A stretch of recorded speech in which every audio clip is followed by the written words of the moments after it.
Hello everyone. So today's video is just going to be a short one. We're talking about how to build wolfSSL with Yocto, specifically using our Meta wolfSSL recipes, so that wolfSSL gets compiled directly into your Linux image or Yocto image. So without further ado, we'll go ahead and get started here. I'm on a MacBook Pro, so I'm going to be SSHing into a remote Ubuntu box to show how we would do the setup.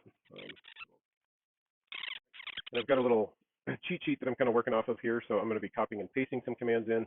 I'll hang out for a second so you have time to actually see what I'm doing. But we're going to be cloning the Dunefell branch of the Yocto project, and the reason we're targeting Dunefell is some of the newer pokies we don't quite have support for yet. One of my colleagues is working on resolving that issue. But Dunefell is well tested and well supported, so we're going to go ahead and work with that branch for now. And then we'll cd into Pokey, and we'll clone github.com, wolfSSL, meta wolfSSL.git. Okay. So once we've got meta wolfSSL in here, then we want to go ahead and source the OE init build environment, and this will prepare everything with Yocto for building. And it'll automatically cd and put you into this build directory, and that's critical. We only ever want to run our bitbakes from the build directory. But before we do any sort of bitbakes, we have to edit the conf bb layers file, and we got to put wolfSSL in here so that it gets built alongside the rest of the image. And now that's pretty much all there is to it. It's very easy. At this point, you can run bitbake wolfSSL to test and make sure everything actually works. And so once you test that wolfSSL works, then you would run this command, core image minimal. And by default, it's going to be built for QEMU or QEMU, however you pronounce it.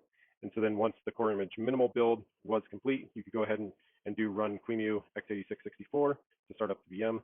And then you could log into the VM and you could test building, a little standalone app of some kind that links the wolfSSL library perhaps directly on the VM. And the wolfSSL library will go into the directory user local by default. So user local lib wolfSSL .so or .a, but either way, as long as you did -l wolfSSL in your make file and had user local lib as your library path, you would be able to link your app to wolfSSL, which was installed alongside the image. So that pretty much concludes it.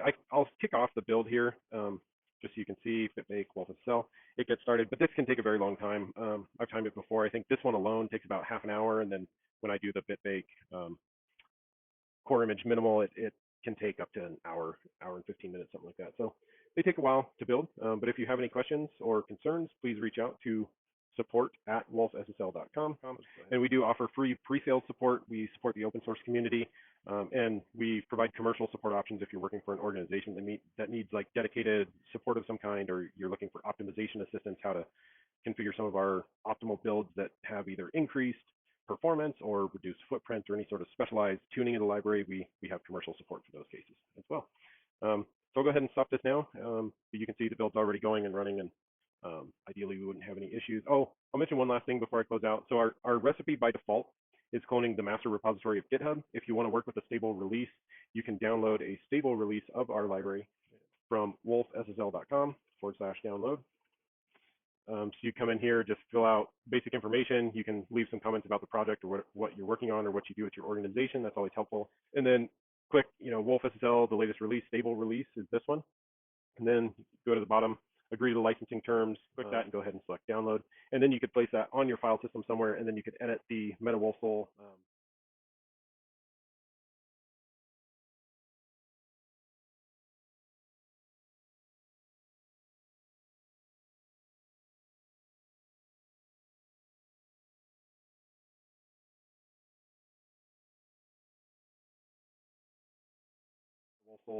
BB-append file, and you could change the URL that it's pointing to up on GitHub to a file system URL location, and it would use a stable release to build instead.